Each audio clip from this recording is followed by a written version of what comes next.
નાટક ભજવી રહ્યા છે.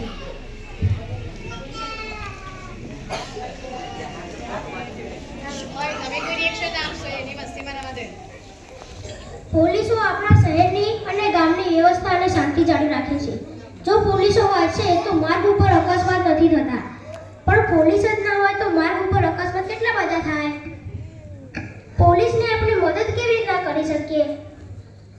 મન તો કોઈ વિચાર આપતો નથી, પણ કોકને પૂછવું પડશે. હા, મોટાભાઈને પૂછવું પડશે. મોટાભાઈ, ઓ મોટાભાઈ, શું છે મેહુલ? જરા બહાર આવો ને.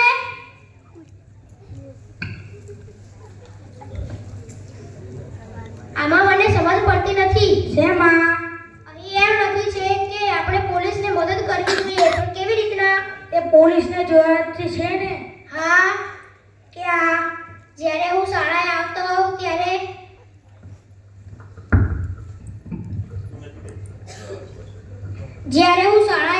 ત્યારે ચાર રસ્તા પર પોલીસ ઊભો જ હોય છે.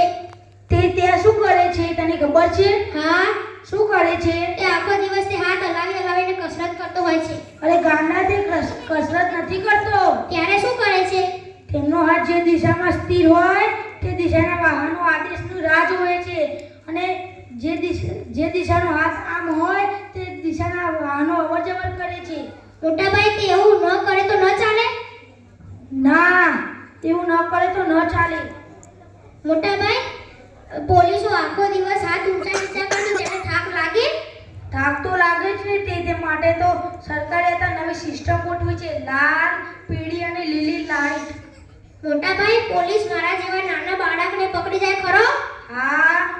કેમ? કેમ કે તમે જો ભૂલ કરી હોય તો તમને પણ પકડી જાય. હું તો એક દિવસ રસ્તા પર નિશાળ આવતો હતો અને પોલીસે એકે તમે પકડેલો અને એવો ગભરાઈ ગયો કે એટલે ભલા માણસ ઘરમાં તો બહાદુરીની વાત કરે છે, બહાર બિલાડી બની જાય છે. કેમ તારે પોલીસે પકડેલો? હું શાળાએ જતો હતો અને પોલીસે મને અચાનક આવીને કહ્યું, એ બેટા કિધર જા રહા હૈ? જરા દેખ, લાલ સિગ્નલ ચાલુ है, अभी नहीं जाना. તું ક્યાંથી રસ્તો ઓળંગતો હતો?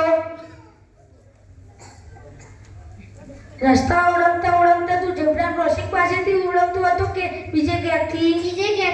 એટલે જ તને પોલીસે પકડેલો. કેમ, બીજે ક્યાંથી રસ્તો ના ઓળંગાય? ના, સફેદ આડા પટ્ટા હોય છે તેને ઝેબ્રા ક્રોસિંગ કહે છે, તેના પરથી જ રસ્તો ઓળંગવો જોઈએ.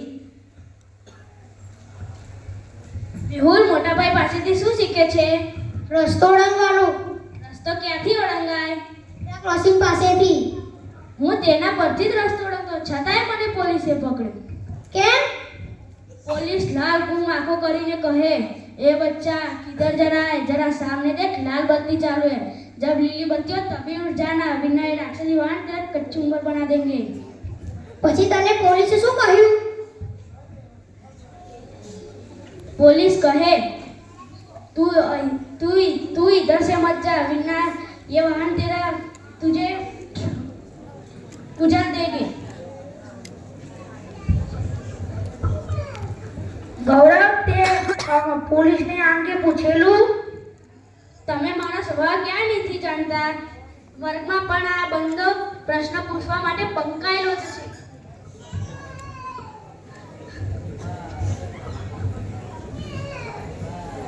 વાહનની નીચે આવતા હું આજે માંડ બચી ગયો.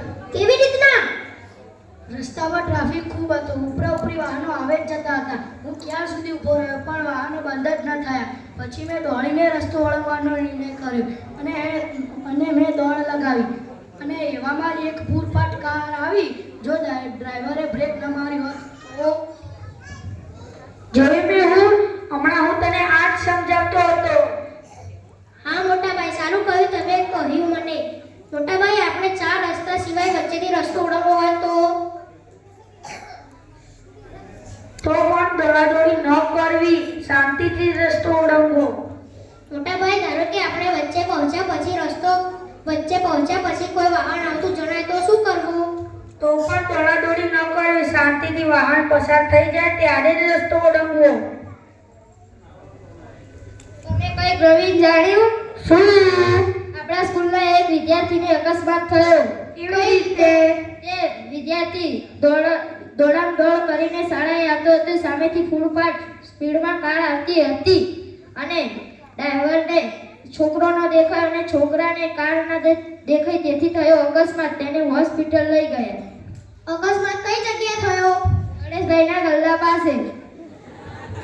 આ પેલી રોડ વચ્ચે દિવાલ આવી છે ત્યાં? હા, તમને કોને કહ્યું? તે વળાંક જ એવો છે કે વારંવાર અકસ્માત થાય જ છે. હવે મોટાભાઈ હું સમજ્યો કે જીવનની સલામતી પહેલી અને ઉતાવળ પછી. હવે ઘડિયાળ સામે જોશો કે નહીં?